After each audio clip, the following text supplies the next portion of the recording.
Now distracted driving pushed to the extreme. Drivers behind the wheel of 10-ton buses not paying attention. The NBC4 I-Team tonight investigates the surge of low-cost bus companies offering cheap rides to tourist destinations, putting thousands of lives at risk. NBC4 investigative reporter Joel Grover spent 3 months, traveled thousands of miles to expose this growing danger. Joel. Well, Chuck and Colleen, even if you never set foot on a bus, you're not out of harm's way. Consider this. There has been a record number of tour bus crashes this year on California highways where people were killed or injured. As the I-Team found, the booming low-cost bus industry is often cutting corners on safety and putting every one of us on the road in danger. Yeah, he was tailgating. Imagine yourself on the freeway, next to bus drivers whose eyes aren't on the road, next to bus drivers who are speeding, 77 miles an hour, next to 10-ton buses that have lost control. I think it's criminal. Brenda Knight's uncle, Fred Richardson, was killed this last February. My mother called me and she said, turn the news on. What they saw on TV was this bus that had lost control on Highway 38 near Big Bear, killing 7 passengers and injuring 20, and colliding head-on with Fred Richardson's pickup. We could see his truck, and it was completely smashed. It was this and other crashes yeah, he just cut that truck off, that prompted the I-Team to investigate.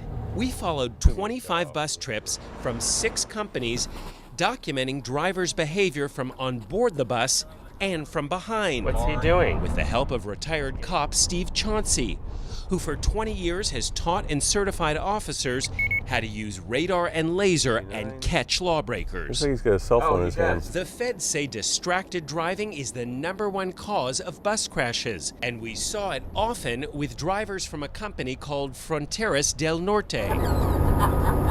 We see this Fronteras driver on a trip from San Diego to LA. But he was just on his phone. Talking on his cell phone 9 different times without a hands-free device. That's against federal law. When the driver spotted these 2 cop cars, he quickly puts down his phone.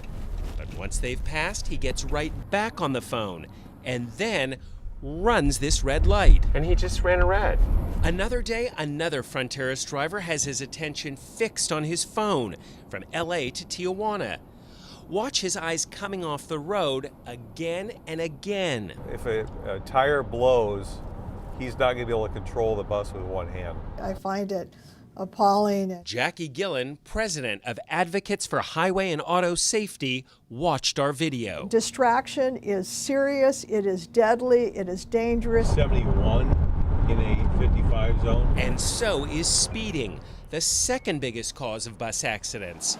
Just 6 weeks ago, the driver of this bus sped right into someone's front yard, injuring 8 people headed on a casino trip from Seal Beach. 78 miles an hour, 13 miles an hour over. In our investigation, we followed 25 bus trips and caught 24 of them speeding. 61 miles per hour in a 50 curve. Including the Dagen Bus Company, which runs busloads of the elderly to casinos. Like this run from the San Manuel Casino to San Gabriel. 93 miles an hour? Yes. Speed is a factor in about 1/3 of all crashes. So we know the dangers of speeding. It was a Dagen bus just 3 months ago that cut off a car on the 210 freeway and rolled over, injuring 55 people. This never should have happened. And that brings us back to the fatal crash near Big Bear, involving this tour bus owned by Skapadas Mahicas, based near San Diego. Records we found show the ill-fated bus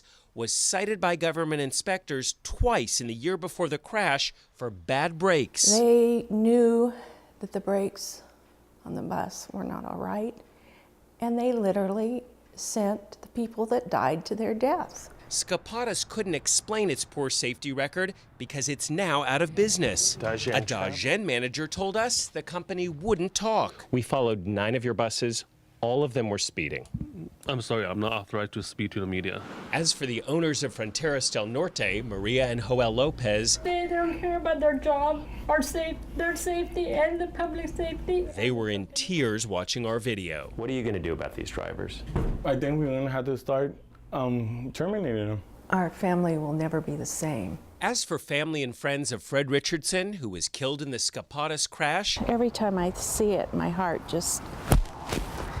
they built this bench near the crash site, a reminder of the risks we all take sharing the roads with 10-ton buses. 1940 to 2013 should have been longer. Now, for 9 months, we have asked repeatedly to speak with the U.S. Secretary of Transportation, the person in charge of safety on our highways. We want to know why there are so many safety lapses with tour buses. And for 9 months, his people have not made him available. Tonight, the Transportation Safety Board confirms what NBC4's I-Team investigation showed you just earlier this week, that there are unsafe tour buses out there. Those buses put us all at risk. The head of that agency investigates accidents and spoke out about the I-Team investigation, saying that the government is failing to keep us safe from these dangerous buses.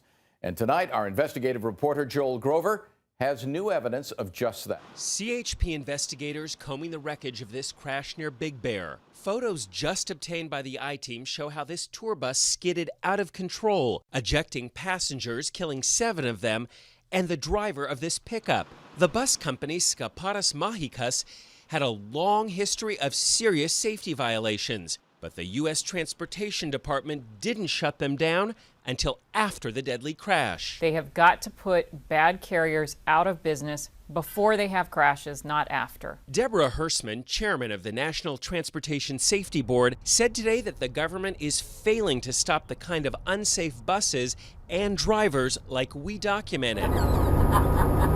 Such as this one talking on his handheld phone, constantly distracted. We have seen far too many fatal accidents involving distraction not to realize that this is a big problem. That driver worked for Fronteras del Norte, which operates an aging fleet of buses that we found also have serious safety problems. What's he doing?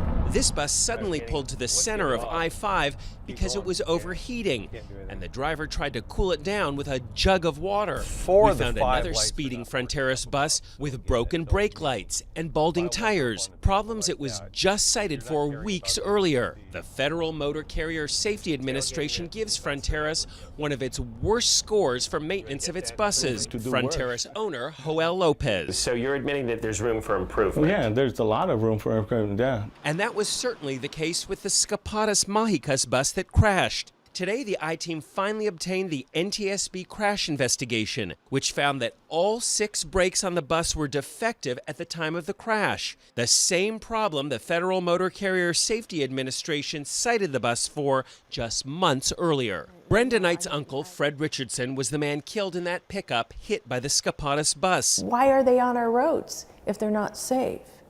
I mean, and it has the potential for mass killing, basically. The head of the NTSB is now calling for an audit of the Federal Motor Carrier Administration's inspection program and has called on that agency to find ways of keeping unsafe buses off our highways once and for all. A statement from the Motor Carrier Administration says it's always looking for ways to do that and will consider the NTSB's request. For nearly a year now, the I-Team has investigated tour bus dangers. And now the California Highway Patrol is taking action following our report. Our cameras were in San Gabriel and in Pomona as the CHP raided the offices of a large tour bus company. NBC4 investigator Joel Grover is here now. Joel, why the big raid now?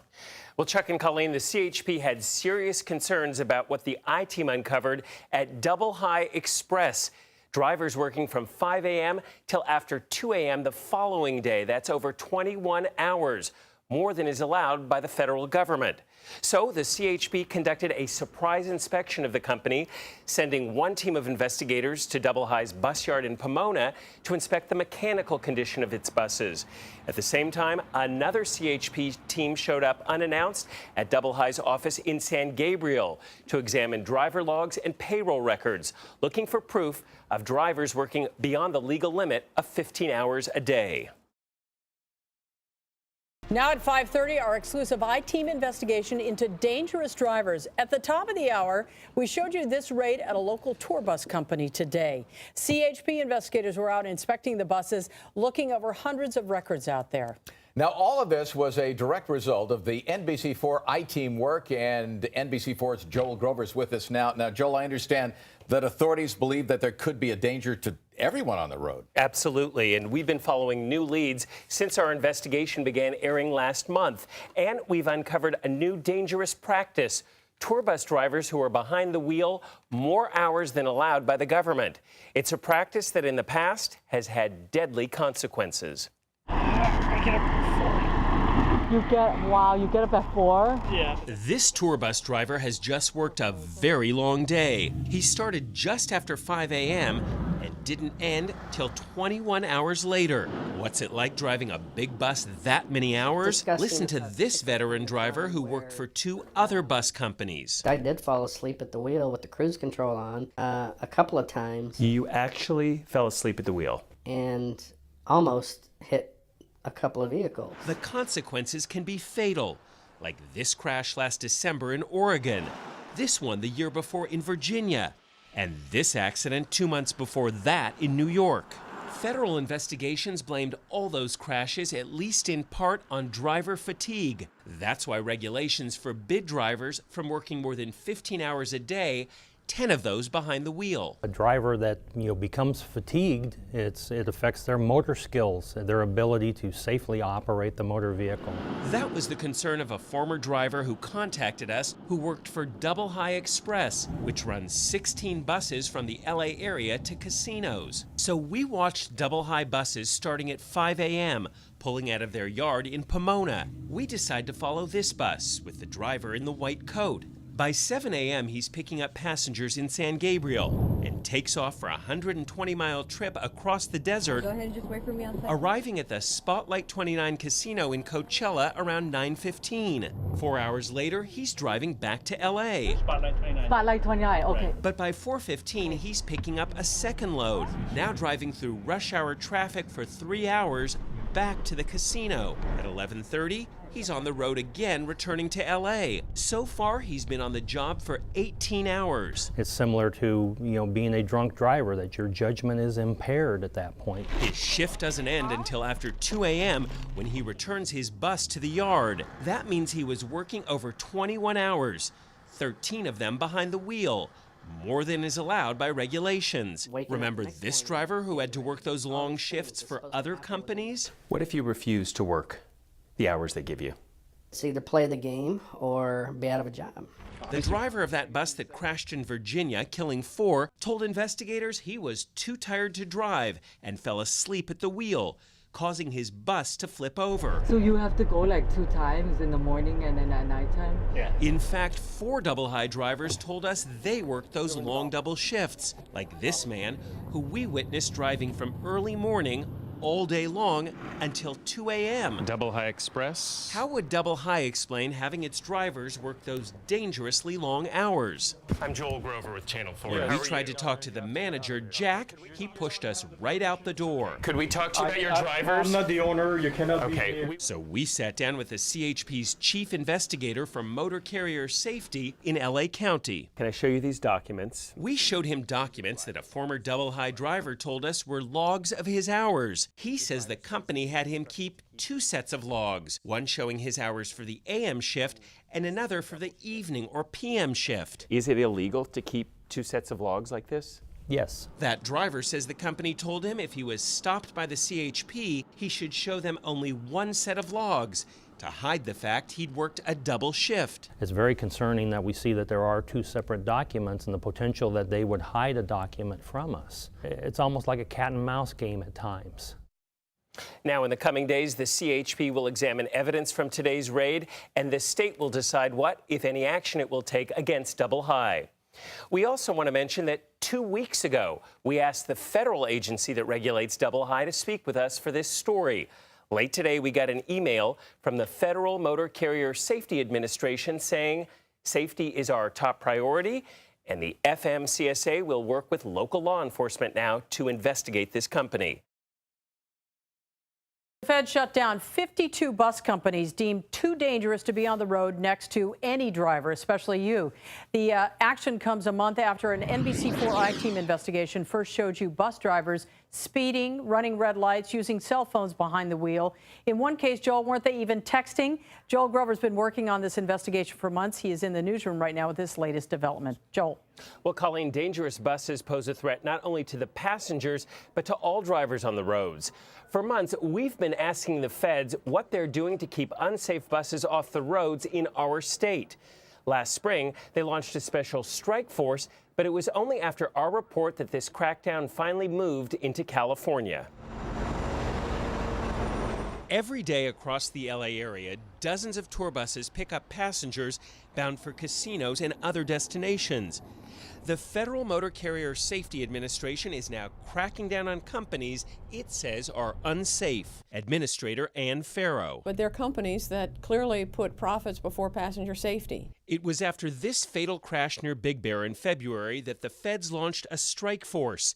For years, the feds had cited the company involved in the crash for safety violations, but allowed it to keep operating. Now that's changing. And we want to get the worst of the worst off the road and make sure that the other companies operating recognize that we're serious. In April, the strike force began shutting down unsafe bus companies, but most were on the East Coast, only 8 west of the Mississippi and none in California, until after we aired this investigation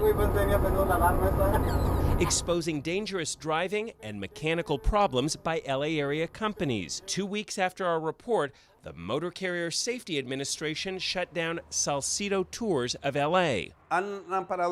Manager Carlos Martinez told us his company has had no problems with its buses or drivers. But records show the feds give Salcedo Tours some of the worst safety scores in the business. So why haven't the feds gone after more low-scoring companies in California, like the kind in our investigation? Listen to what Administrator Farrow said today to NBC News in Washington. I haven't seen that video. In fact, we emailed Farrow's office the link to our video the day after it aired a month ago and asked them to discuss it. To the extent your cameramen want to share that video with us, we would be pleased to work with our state partners to be sure they've seen it and they're pursuing appropriate action. Now, Administrator Farrow's office says it is trying to arrange an interview with us so we can ask questions and we can better understand what's being done to protect passengers and other drivers in California from unsafe buses. And tonight, federal investigators intensify a crackdown on unsafe buses in California, making roads safer. They are shutting down more bus companies, they say, were putting the public in danger. For 2 months now, the NBC4 I-Team has been asking regulators why they're not doing more to take all of these unsafe buses off California highways. Now the answer. Joel Grover is live for us. He's out on Interstate 10 near Palm Springs. That's a major route for tour and casino buses every day. Joel? Well, Chuck, we've obtained this order just released by the feds that basically puts 5 unsafe bus companies out of business.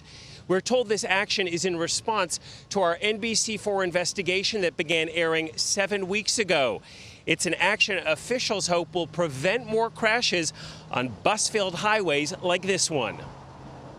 This bus yard in East LA was the home of a company called It's Good Promotion that ran buses from LA to Mexico. Records show that this month, investigators found the company was using drivers that didn't have valid licenses, and the company had failed to make sure its buses were properly maintained.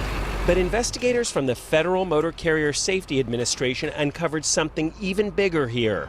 They found the It's Good Promotion bus company had illegally allowed 4 other unsafe bus companies, which had all been shut down by the government, to keep operating by using their federal registration number.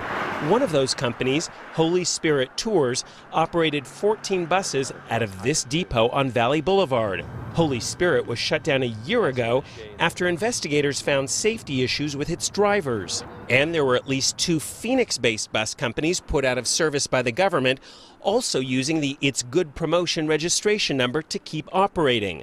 The government has now ordered them all to stop doing business. Officials say closer scrutiny of California bus companies is a result, at least partly, of problems the I-Team uncovered in recent months, including drivers speeding and using handheld cell phones. The American Bus Association says this latest crackdown is a good start. We want to see those efforts continue. It can't be a one-shot deal. It can't be inconsistent enforcement. Officials say their investigation is ongoing and could result in civil and criminal penalties, possibly including prison time. Finally, we want to point out that we did go to the offices of the It's Good Promotion and Holy Spirit Tours bus companies. No one was available to talk to us. A stinging report issued by the CHP just 3 weeks after a surprise inspection at a local bus company, a move prompted by an NBC I-Team investigation last month. For the first time, we're getting a look now at what investigators found. The CHP says the company should be shut down unless it fixes some very serious safety problems. NBC4's Joel Grover in our newsroom right now with the very latest on that. Joel. Well, Chuck and Colleen, the company is called Double High Express, and this CHP report gives it an unsatisfactory rating. That's the worst safety rating a bus line can get from the state. The company had a satisfactory score until the CHP began investigating problems first uncovered by the I-Team. Double High Express is still in business today, taking passengers to local casinos. But the state is giving Double High 120 days to fix safety problems uncovered when the CHP raided the company's offices last month, just hours before an I-Team report aired. The records that were presented from you definitely gave us a good roadmap to work with. During the raid, the CHP examined Double High's buses and maintenance records. The CHP found buses with bald tires, leaking radiators, brake problems. Defects, the report says, the company doesn't repair even when it knows about them. The state also found violations of the law regarding records of the hours the company's drivers worked. In our investigation, we documented Double High drivers working 21-hour shifts, 13 of those hours behind the wheel, which is against the law. The CHP investigation found drivers were not released from their shifts when they should have been. Now the company is officially on notice to correct these safety violations or possibly have their operating permit revoked. What's your ultimate goal? Is to get them to comply and operate safely. Now, the CHP will inspect Double High again within 120 days, and if the company hasn't fixed those safety problems, the state could move to shut it down. The company runs 16 buses to nearby casinos. Now, we called Double High to speak with us, and we were told the owners were out of town and on vacation and unavailable. But late this afternoon, we got an email from the owner. In it, Haiji Wong says her company is doing its best to ensure that all operations are 100% within the law and that we will continue to offer our customers a safe and reliable transportation.